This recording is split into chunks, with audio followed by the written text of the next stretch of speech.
할렐루야. 주님의 선하심과 또한 자비하심이 우리 삶 모두 가운데, 또한 우리 교우들 가운데 임하기를 간절히 원합니다. 오늘 우리는 풍성한 삶의 기초훈련 수료식을 겸하여서 함께 주일 예배 드리고 있습니다. 시간이 많이 지체되어서 사실 배고프다라고 생각하시는 분들이 계실지도 모르겠지만, 오늘 참고로 설교 내용이 그렇게 짧지가 않습니다. 배고픈 굶주린 배를 움켜쥐시고 영의 양식을 먹는 시간 되었으면 좋겠습니다. 지난 12주간에 이제 제자훈련을 성실히 감당하며 하나님 안에서 변화된 삶을 살기로 결단한 우리 3명의 수료생들을 다시 한 번 더 주님의 이름으로 축복하고 축하합니다. 주님 안에서 함께 또 격려하고 축복한 우리 교우 모두를 주님의 이름으로 축복합니다. 졸업식을 영어로 하면요, Commencement Ceremony라고 합니다. Commencement라고 하는 단어는요, 시작이라고 하는 의미예요. 그러면 졸업식이 어떤 의미가 될까요? 졸업식이면서 동시에 시작식이 될 수 있다라고 이야기할 수 있습니다. 풍성한 삶의 기초의 훈련의 과정은 끝났지만 진정한 의미에서 지금이 새로운 또 시작이다라고 이야기할 수 있겠죠. 지금까지 배운 내용을 마음속에 새기고 실제로 드러내는 삶이 이제 본격적으로 시작되기 때문에 그렇습니다. 이는 비단 졸업식, 수료식에만 해당하는 내용들은 결코 아닙니다. 많은 청년들의 고민 가운데 하나가 바로 결혼이에요. 물론 취업도 굉장히 중요하지만 평생의 반려자를 만나서 결혼하는 일을 청년의 때에 과업으로 많이들 여깁니다. 그러다 보니까 이 결혼하는 거에 대해서 굉장히 과몰입을 하는 현상들이 있습니다. 그리고 결혼을 하고 결혼을 준비하면서 더욱더 신경 쓰는 것은 바로 결혼식에 굉장히 집중을 합니다. 가장 예쁘고 가장 멋진 날이 되기 위해서 심혈을 기울여요. 그런데 여러분, 정말 안타까운 것은요, 결혼과 결혼식에만 열심히 준비하고 결혼 이후의 삶을 전혀 준비하지 않는다라고 하는 것이죠. 단지 결혼식 잘하고 신혼여행 잘하면서 집과 혼수장만만 잘하면 끝이야 라고 생각합니다. 더 중요한 것이 무엇입니까? 더 중요한 것은요, 두 사람이 행복하게 살면서 아름다운 믿음의 가정을 꾸리는 것임에도 불구하고 관심이 전혀 없어요. 그러다 보니까 두 사람 사이에서 갈등이 발생하거나 또한 어려움이 생기면 그 어려움들을 헤쳐나가지 못하는 모습들이 벌어집니다. 결혼식이 끝이라고만 생각하고 준비했기 때문에 벌어지는 모습이겠죠. 이처럼 우리에게 끝은 끝이 아닙니다. 끝인 것 같지만 시간은요, 언제나 새로운 또 시작인 것 같아요. 여러분, 유학생활 끝났다라고 하면요, 난 끝이야 홀가분할 수도 있지만 오히려 새로운 시작이 또 이제부터 시작입니다. 조금 더 시간을 앞으로 한번 돌려볼까요? 열심히 정말 입시를 했어요. 그래서 입시를 합격해서 학교에 들어간 것이 이제 끝났어 라고 생각할 수도 있지만 더욱 중요한 것은 무엇입니까? 학교 생활이죠. 우리의 삶을 돌아보면 어쩌면 끝이라는 것은 없는 것만 같습니다. 우리의 진정한 끝은 우리를 만드신 하나님께로 돌아가는 것밖에 없기 때문에 그렇습니다. 육신을 입고 이 땅 가운데 오신 예수님도요, 이렇게 말씀하셨어요. 요한복음 16장 28절에 이렇게 되어 있습니다. 내가 아버지께로 나와서 세상에 왔고 다시 세상을 떠나 아버지께로 가노라 하시니. 예수님께서도요, 하나님 아버지께로 돌아가셨듯이 예수님 닮기를 소망하는 우리도 마찬가지로 하나님께로 돌아가야만 합니다. 하나님 아버지의 품을 향해서 나아가는 것, 그것이 바로 우리의 인생의 진정한 끝인 줄 믿습니다. 그리고 그 길을 함께 걸어가는 우리 그라치 반석교회 한 명 한 명이 되기를 간절히 원합니다. 오늘 우리는 풍성한 삶의 기초의 수료식을 하면서 끝의 자락, 또한 새로운 시작의 자락에 서 있으면서 동시에 또 다른 끝과 또 다른 시작을 맞이했습니다. 어떤 끝과 어떤 시작을 맞이했을까요? 잘 모르시나요? 네, 오늘은요 갈라디아서 강해의 마지막 날입니다. 네, 갈라디아서의 마지막 부분에 우리는 지금 당도해 있어요. 이미 앞서서도 말씀드렸듯이 이 갈라디아서 1장부터 해서 6장 끝까지 다 한다라고 해서 끝이 결코 아니라고 하는 것이죠. 여러분, 갈라디아서 이야기한 그 복음은요 결국 우리의 삶으로 이어져야만 합니다. 복음은 삶이에요. 예수 그리스도의 십자가의 은혜를 믿음으로 말미암아 새로운 존재가 된 우리에게 새로운 존재에 합당한 삶이 반드시 필요하다라고 하는 것입니다. 이 갈라디아 교회를 향한 사도 바울도 그 사실을 분명하게 알았고 편지의 마지막에 그래서 지금 이렇게 인사를 하고 있습니다. 오늘 우리가 함께 읽은 본문 16절 말씀을 함께 한번 읽어보겠습니다. 함께 읽습니다. 시작. 무릇 이 규례를 행하는 자에게와 하나님의 이스라엘에게 평강과 긍휼이 있을지어다. 할렐루야. 사도 바울은 새로운 존재가 된 예수 그리스도의 은혜로 새로운 존재가 된 지금 갈라디아 교우들을 향해서 마지막으로 평강과 긍휼을 선포하고 있습니다. 예수 그리스도의 은혜로 새로운 존재가 되는 이들에게 평강과 긍휼이 있을지어다 라고 선포하고 있는 것입니다. 이 평강과 긍휼이라고 하는 단어는요, 평강은 평화, 긍휼은 자비라고 하는 단어로 바꿀 수 있습니다.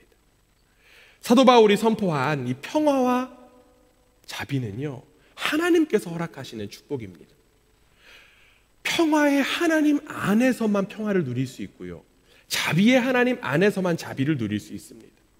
왜냐하면 하나님께서 평화의 하나님이시고 자비의 하나님이시기 때문에 그렇죠.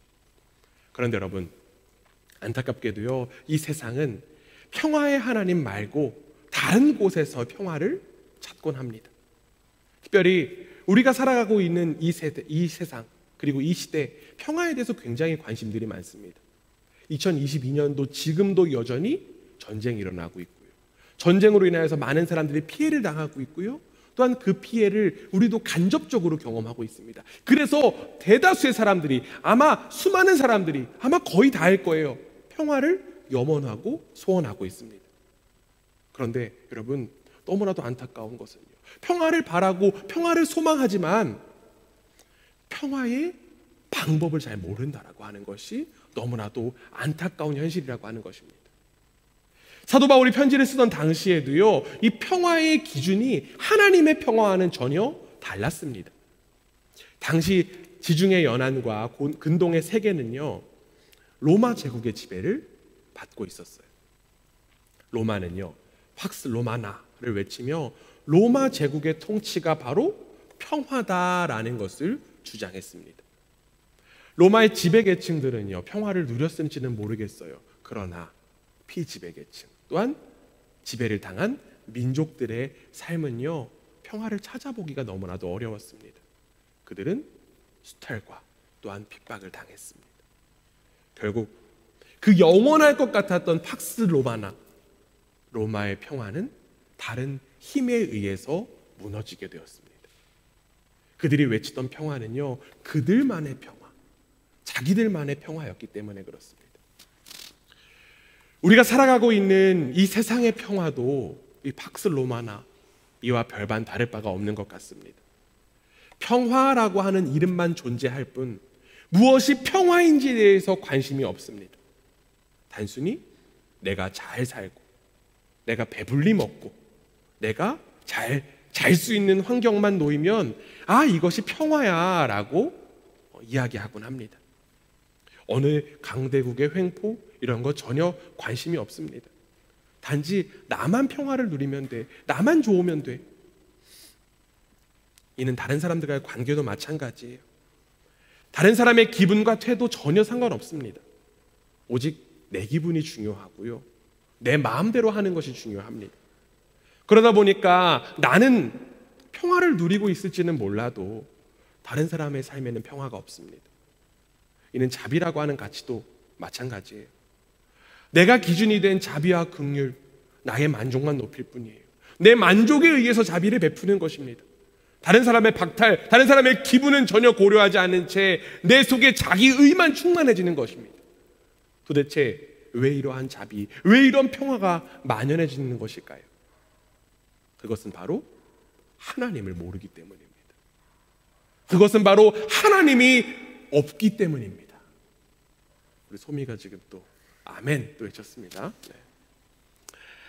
하나님만이 참된 평화이시오, 참된 자비이신데 여전히 자기중심적인 사고, 자기중심적인 가치에 빠져 있다 보니 제멋대로 평화를 외치고 제멋대로 자비를 외칩니다. 이러한 세상을 살아가는 그리스도인들을 향해서 지금 사도 바울은 선포하고 있어요. 평강과 긍휼이 있을지어다. 평강과 긍휼이 있을지어다. 그런데 지금 사도 바울이 선포한 이 평강과 긍휼에는요, 제한된 전제가 있음을 우리가 확인할 수 있습니다. 16절 다시 한번 볼게요. 16절 지금 평강과 긍휼을 선포했는데 제한된 전제가 무엇으로 나옵니까? 그것은 그렇죠, 규례를 행하는 자, 또 하나님의 이스라엘. 규례를 행하는 자와 하나님의 이스라엘이 참된 평화의 자비, 평화와 참된 자비를 누릴 수 있는 이들이다라고 지금 이야기를 하고 있는 것입니다. 지금 두 가지가 나왔으니까 먼저 첫 번째로 이 규례를 행하는 자의 규례에 대한 이야기를 한번 먼저 해보려고 합니다. 규례는요, 여기 지금 나와 있는 규례는요, 우리가 쉽게 생각하는 뭐 법이나 규칙이 아닙니다. 여기에 나온 규례는요, 바로 복음에 합당한 삶을 의미합니다. 무엇을 의미한다고요? 네, 듣고 계시죠? 네, 다시 한번 뭐에 해당한다고요? 복음에 합당한 삶. 바울은요, 지금 여기서 규례를 행한다라고 하는 표현을 했는데요, 이 지금 행한다라고 하는 표현이 우리가 갈라디아서 앞에서 나온 표현과 동일한 표현을 지금 사용하고 있습니다. 어디서 나왔냐면요, 여러분들 아마 기억나실 거예요. 갈라디아서 5장 25절에 어떻게 나와 있냐면 성령에 발맞추어 간다라고 하는 표현과 동일한 표현으로 되어 있습니다. 즉 복음에 합당한 삶은요, 성령에 순종하여 성령님과 발맞추어 가는 삶을 의미합니다. 예수님으로 말미암아 새로운 존재가 된 이들에게 허락된 그 선물인 성령을 따라가는 삶이 바로 하나님의 평화를 누리는 삶이라고 하는 거예요. 그렇다면 우리가 평화를 누리지 못하는 이유는 어디에 있을까요? 바로 우리 속에 이미 임하신 성령님께 순종하지 못하기 때문에 그렇습니다. 우리 속에 이미 임하신 성령님과 동행하지 못하기 때문에 그렇습니다. 여전히 내가 주체여서 그런 거예요. 여전히 내가 자꾸만 살아나서 그런 거예요. 새로운 존재로서의 성령님이 내 삶의 주체가 되셔야만 하는데 내가 내 멋대로 하려다 보니까 평화가 없습니다. 평안이 없습니다. 사랑하는 교회 여러분, 참된 평화 누리고 싶으십니까? 별로 안 누리고 싶으신가 봐요. 여러분, 참된 평강을 누리고 싶으십니까? 저 지금 말이 막 지금 여러분, 참된 자비를 누리고 싶으십니까? 그러면 성령님과 발맞추어 살아가십시오. 여러분의 주체이신 성령 하나님께서 여러분을 평화와 자비의 삶으로 반드시 인도해 주실 것을 믿습니다. 두 번째로, 지금 제한된 이들, 앞에는 규례를 행하는 자에 대한 이야기를 했습니다. 그럼 두 번째로 사도 바울이 이야기한 이 평강과 긍휼을 누리는 이들, 누구일까요? 하나님의 이스라엘. 하나님의 이스라엘입니다. 하나님의 이스라엘이라고 하는 표현이 조금 어려운 것 같아요. 또한 어떤 이는 보기에는요, 좀 모호하다고 여길 수 있습니다. 왜냐하면요, 이 하나님의 이스라엘이라고 하는 표현을 문자 그대로 보면요, 단지 그 이스라엘 민족 유대인만 가리키는 표현인 것처럼 느껴지기 때문에 그렇죠. 갈라디아서를 처음부터 우리가 샅샅이 살펴보고 있는 우리는 당혹감을 감출 수가 없습니다. 할래나 무할래나 상관없다라고 사도 바울이 이야기해놓고서 이제 와서 지금 무슨 유대인에게만 해당하는 것처럼, 이제 와서 이스라엘 민족에게만 해당하는 것처럼 이야기하나. 사도 바울 왜 지금 말 바꾸고 있는 거야? 라고 생각하시는 분들도 계실지 모르겠습니다. 아마 우리 풍삼기를 수료한 한번 만날 때 질문을 4-5개씩 하신 청년이 또 그런 생각하실지도 모르겠습니다. 여러분께 한번 퀴즈를 드려보겠습니다. 하나님의 이스라엘이라고 하는 표현, 갈라디아서 1장부터 해서 지금까지 나왔던 표현일까요? 안 나왔던 표현일까요? 너무 어렵나요? 네. 하나님의 이스라엘, 갈라디아서 맨 앞에서부터 지금까지 한 번도 나오지 않은 표현입니다. 한 번도 나오지 않았어요. 사도 바울은요, 유대인을 가리켜서 이야기할 때 어떻게 이야기했냐면 하나님의 이스라엘이라고 이야기하지 않고 아브라함의 후손이다라는 이야기를 했습니다. 네. 즉 하나님의 이스라엘은요, 단순히 이스라엘 민족 유대인만을 가리키는 표현이 아니라고 하는 거예요. 그렇다면 하나님의 평화, 하나님의 자비를 누릴 수 있는 하나님의 이스라엘, 도대체 누구를 가리키는 표현일까요? 우리 성경 말씀 하나 찾아보겠습니다. 성경 말씀 로마서 9장 8절입니다.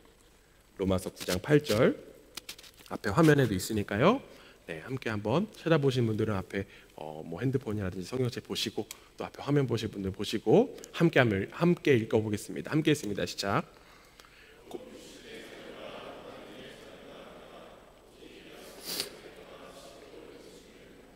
아멘. 지금 사도 바울이 로마서에서 어떻게 이야기하고 있습니까? 하나님의 자녀는 인간의 조건으로 지금 누릴 수 있는 것이 아니에요. 하나님의 약속으로 이루어진 관계라고 하는 것입니다. 어떤 핏줄, 어떤 혈통이 중요한 것이 아니라 하나님의 약속 때문에 하나님의 자녀, 하나님의 백성이 되었다라고 하는 거예요. 또한 이 이스라엘이라고 하는 표현, 하나님의 이스라엘이라고 하는 표현은요, 공동체를 의미합니다. 결국 하나님의 이스라엘이다라고 하는 이 표현은 하나님의 주권적이고 하나님의 그 강력한 부르심에 의해서 형성된 공동체를 가리키는 표현이라고 하는 거예요. 하나님의 공동체를 표현하는 것입니다. 그리고 그 공동체가 무엇일까요? 바로 교회입니다.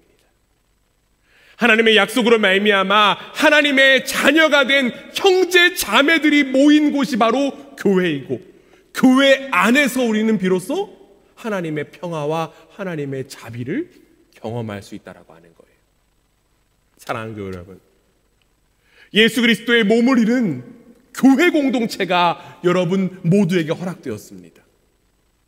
우리는 교회 공동체 안에서, 교회 안에서 하나님의 평화와 자비를 누릴 수 있어야만 합니다. 여러분, 누려야만 해요. 하나님의 평화와 자비를 누려야만 합니다.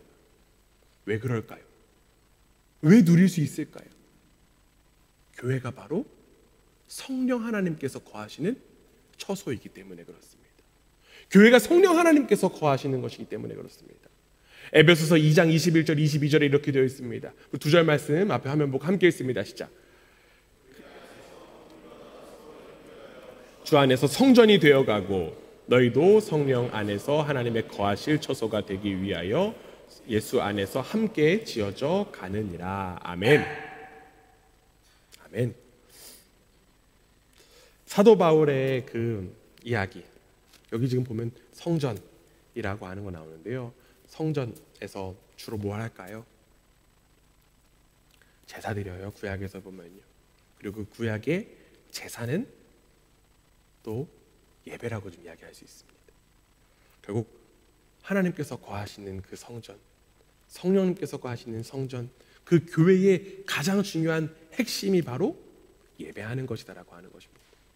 즉 교회가 성령의 전이라고 할 때 중요한 것은 바로 예배하는 공동체라고 하는 거예요. 하나님 안에서 새로운 가족 공동체인 여러분은요, 너무나도 중요한 것이 바로 예배입니다. 하나님께 예배하는 것 너무나도 중요합니다. 우리의 가족의 아버지이신 하나님을 함께 예배할 때 우리는 비로소 교회 안에서 평화와 자비를 누릴 수 있습니다. 그런데 여러분, 안타깝게도 교회 안에서 평화와 자비를 누리지 못하는 이들이 너무나도 많습니다. 왜 그럴까요?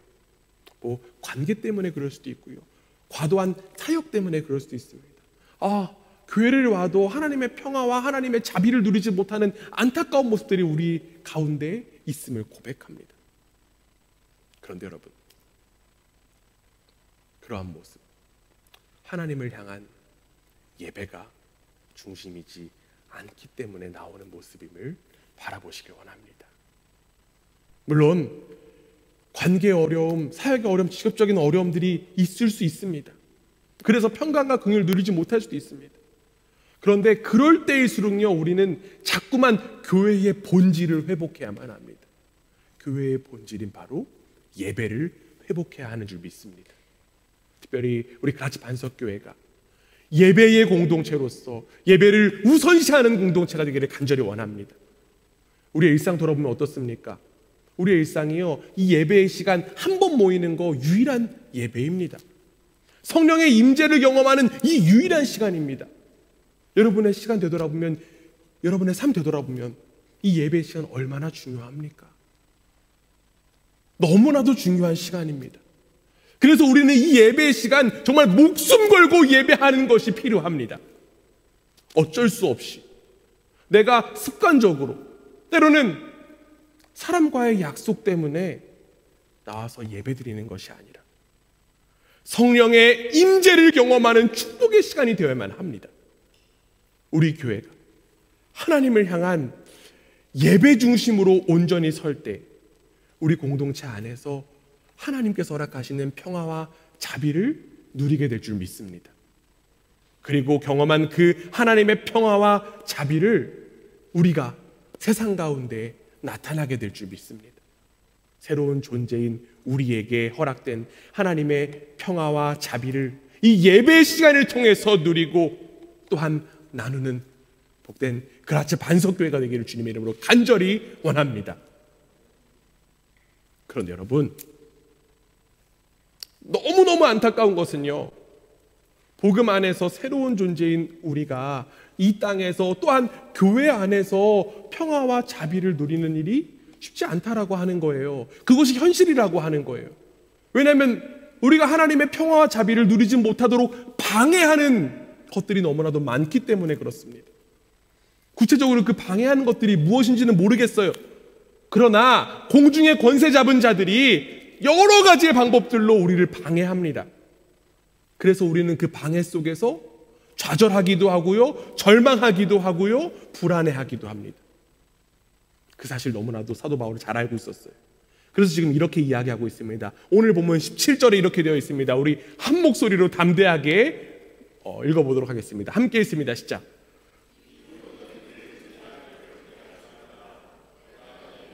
예수의 흔적을 지니고 있노라. 아멘. 지금 사도 바울이요, 마치 정말 신경이 곤두선 것처럼 지금 이야기하고 있습니다. 뭐라고 이야기하고 있습니까? 나를 괴롭히지 말라. 나를 좀 괴롭히지 마세요라고 지금 이야기하고 있어요. 지금 갈라디아서 마지막이에요. 마지막에 참 좋은 이야기로 끝나면 얼마나 좋습니까? 사도 바울 막 뭔가 좀 뒤끝 있는 것 같지 않습니까? 막 나 좀 괴롭히지 마 하는 이야기를 지금 편지 마지막에 하고 있습니다. 이 사도 바울의 이야기, 나를 좀 괴롭히지 마세요, 나를 괴롭히지 마세요라고 하는 이 고백, 사도 바울만의 고백이 아니라 이 세상을 살아가는 아주 우리의 고백인 것만 같습니다. 제발 나를 좀 괴롭히지 마세요. 사도 바울의 상황이 어떠했기에 이 마지막까지 감정을 넣어서 지금 사도 바울이 표현했던 것일까요? 우리가 이렇게 알고 있는 것처럼 갈라디아 교회 거짓 교사들이 반치고 있었습니다. 그들은요, 교회에 할례를 남기는 것, 할례가 구원에 너무나도 중요하다는 것을 주장하면서 바울의 가르침을 무시했습니다. 그 사람들은요, 오히려 사도 바울이 거짓 교사다라고 몰고 하고요, 심지어는 사도 바울의 사도성까지도 깎아내렸습니다. 바울은 열과 성을 다해서 예수 그리스도의 은혜와 복음을 전했는데 사도 바울의 상황이 굉장히 안타까운 상황 가운데 놓인 거예요. 그렇기 때문에 사도 바울이 괴롭힘을 당하는 상황 가운데 있다라고 하는 거예요. 그런데 여러분, 사도 바울이 지금 어떻게 이야기합니까? 사도 바울은 그 괴롭힘의 상황, 억울할 수도 있는 그 상황 속에서 원망하지 않아요. 좌절하지 않아요. 오히려 지금 담대하게 이야기하고 있습니다. 나를 괴롭히지 마세요. 나를 괴롭히지 마세요. 사도 바울이 이렇게 지금 마지막까지 강력하게 선포하고 이야기할 수 있는 근거와 비결이 어디 있었을까요? 그 근거, 그 비결, 지금 17절에서 사도 바울이 이야기했듯이 자신의 몸에 새겨진 무엇 때문에? 무엇 때문에요? 그렇죠. 예수의 흔적 때문에 그렇습니다. 여기에 지금 나와 있는 그 흔적이라고 하는 단어의 헬라어 원어는요, 스티그마예요. 스티그마. 이 스티그마라고 하는 단어는요, 어떤 흔적이냐면 노예에게 박힌 흔적입니다. 노예에게 담겨진 흔적이라고 하는 거예요. 즉 낙인인 거죠. 그렇다면 여러분, 예수의 흔적 무엇입니까? 무슨 의미일까요? 사도 바울 자신이 바로 예수님의 무엇이고? 노예이고 예수님의 소유다라고 하는 의미입니다. 사도 바울은요, 예수 그리스도 안에서 자신의 신분, 자신의 정체성을 분명하게 알았습니다. 내가 노예이니까, 내가 예수님의 노예이니까 나를 괴롭히지 마 라고 지금 이야기하고 있습니다. 그런데 이 이야기를 듣고 이렇게 생각하시는 분들이 있을 수도 있습니다. 야, 노예 주제에 참 뻔뻔하구나. 노예가 무슨 그렇게 큰 소리 치나. 그런데 여러분, 이 로마 시대에는요, 노예에도 높고 낮음이 존재했다라고 합니다. 어떤 높고 낮음이 존재했냐면, 높은 신분에 속한 노예는요, 조금 더 높은 노예였다라고 해요. 반대로 낮은 신분에 속한, 낮은 신분의 주인에게 속한 노예는요, 낮은 노예였다라고 합니다. 주인의 신분에 따라서, 주인의 위치에 따라서 달라진 존재가 바로 노예였다라고 하는 거예요. 그렇기 때문에 바울은 가장 높으신 예수 그리스도의 흔적을 지닌 누구의 노예로서? 예수의 노예로서. 예수님의 신분, 예수님의 권위로 거짓 교사들에게 담대하게 선포할 수 있었던 것입니다. 사랑하는 교회 여러분, 이 사도 바울의 몸에 담겨진 이 예수님의 흔적, 예수님의 그 상처가 바로 우리에게도 허락되었은 줄 믿습니다. 우리의 존재가 바로 예수님의 소유라고 하는 것입니다. 왜냐하면 우리는 이미 예수 그리스도의 죽음으로 인하여서 값을 치른 존재이기 때문에 그렇죠. 그렇기 때문에 그 누구도 여러분을 괴롭힐 수가 없습니다. 그 누구도 여러분들을 괴롭혀서는 안 됩니다. 주님의 소유인 여러분을 괴롭힌다라고 하면 그 괴롭힘은 누구한테 가는 것일까요? 여러분의 주인이신 예수님께로 가는 것입니다. 그러나 이 세상은요, 그 사실을 전혀 모른 채 그리스도인들, 여러분들 자꾸만 괴롭힙니다. 하나님 안에 새로운 존재인 여러분을 향해서 하나님을 버리고 이 땅의 가치에 편승하라고 유혹합니다. 협박합니다. 하나님께서 허락하신 축복을 누리기보다 이 땅에서의 삶, 안정된 삶이 축복이라고 이야기하고 강요합니다. 그리고 그 새로운 존재를 무시해버립니다. 그런데 여러분, 만약 여러분들의 삶 가운데 이러한 괴롭힘들이 있다라고 하면요, 여러분은 이 세상에서, 이 땅에서 하나님의 소유로서 잘 살고 있다라고 하는 증거인 줄 믿습니다. 십자가는요, 세상과의 분리를 위해서 허락된 은혜예요. 여러분은 십자가의 은혜를 믿기 때문에 세상의 방식과 다를 수밖에 없습니다. 모든 순간순간 속에서 하나님의 은혜를 믿기 때문에 세상의 가치와는 다를 수밖에 없습니다. 그리고 그 구별됨이 바로 하나님 나라의 백성으로서의 삶의 모습입니다. 이 세상의 가치와 이 세상의 지식에 굴복하지 않는 이들이 진정 괴롭힘을 받습니다. 그리고 그 괴롭힘을 여러분들이 받는 것이 아니라 이미 가장 큰 고통과 고난을 받으신 예수 그리스도께서 받으십니다. 우리는 이미 누구의 소유이기 때문에요? 누구의 소유이기 때문에요, 여러분? 그렇죠, 예수님의 소유이기 때문에 그렇습니다. 그렇기 때문에 여러분, 괴롭힘 받는다라고 해서 좌절하지 마십시오. 실망하지 마십시오. 오히려 사도 바울처럼 담대하게 선포하십시오. 나를 괴롭히지 마세요. 나는 하나님의 소유입니다. 우리 한번 담대하게 선포해 봤으면 좋겠습니다. 나를 괴롭히지 마세요. 옆 사람 보고 하시면 안 되고요. 네, 다시 한 번 더 담대하게. 나를 괴롭히지 마세요. 나는 예수님의 소유입니다. 여러분이 이러한 믿음의 고백을 담대하게 선포할 수 있도록 성령 하나님께서 여러분의 입술과 마음과 삶을 주장하실 것을 믿습니다. 이제 여러분의 삶의 구석구석에서 이러한 믿음의 고백, 담대한 고백들이 선포되기를 간절히 원합니다. 최근에 접한 심리학 책에는요, 이러한 내용이 나왔습니다. 어쩌면 인간은 자기가 자기를 괴롭히는 유일한 생명일지 모른다. 오늘 소미가 설교 중에 자기 얘기가 나오는지 알았는지 계속 반응을 하네요. 소미를 좀 보면요, 소미는 강아지잖아요. 그렇죠? 소미는 자기 자신이요, 좋은 강아지인지 나쁜 강아지인지, 내가 게으른 강아지인지 부지런한 강아지인지 스스로 판단하지 않습니다. 그래서 자기 자신을 다그치지도 않고요, 비난하지도 않아요. 소미가 그렇다라는 거예요. 그런데 여러분, 우리는 왜 그렇습니까? 왜 자꾸만 나를 괴롭히는 것일까요? 혹여나 자기 자신을 스스로 괴롭히는 이들이 있다라고 하면 반드시 기억하시길 부탁드립니다. 여러분의 삶의 주인은요, 여러분이 아니라 하나님입니다. 여러분에게 예수 그리스도의 소유라고 하는 흔적이 남겨져 있습니다. 그 사실을 망각했기 때문에 자기 자신 스스로 괴롭히는 거예요.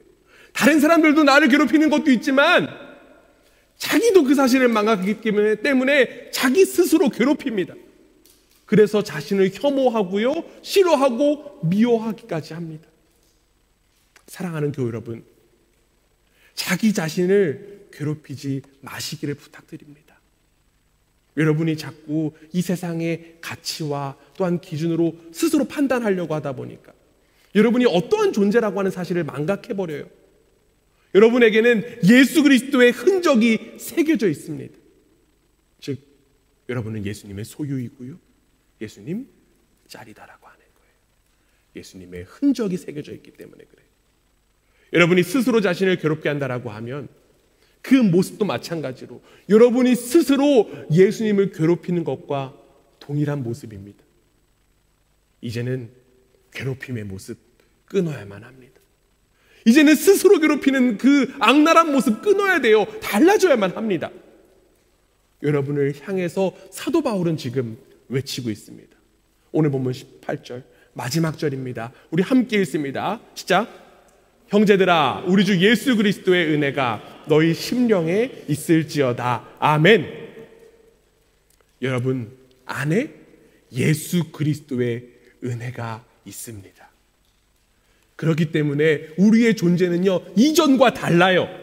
예수 그리스도 안에서 달라진 존재, 여러분 스스로 사랑하십시오. 예수 그리스도의 은혜로 달라진 여러분의 존재를 용납하십시오. 용서하십시오. 예수님께서도 여러분을 받아주셨고 용서하셨고 사랑하셨습니다. 갈라디아서를 마무리하면서 참 여러 가지 말씀들이 떠오릅니다. 여러분들도 여러 가지 말씀들이 떠오르시죠? 네.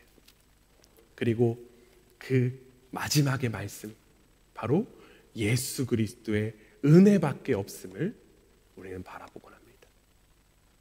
예수 그리스도의 은혜가 아니면 아무것도 아님을 바라보고 자기 만족과 자기 중심적인 삶과 신앙에서 벗어나 오직 은혜만을 구하고 은혜만을 바라보는 복된 여러분 되시기를 주님의 이름으로 부탁드립니다. 예수 그리스도의 흔적이 담긴 여러분의 삶, 주인 되시는 하나님께서, 성령 하나님께서 친히 인도해 주실 것을 믿습니다. 여러분을 평화와 자비의 삶으로 반드시 인도해 주실 것입니다. 또한 성령님께 순종하며 살아가는 여러분의 삶의 끝에 하나님의 품이 허락될 줄 믿습니다. 그리고 더 나아가 여러분의 삶을 통해 나타난 그 성령의 열매를 통해 이 세상에도 하나님의 평화와 자비가 나타나게 되기를 간절히 축원합니다.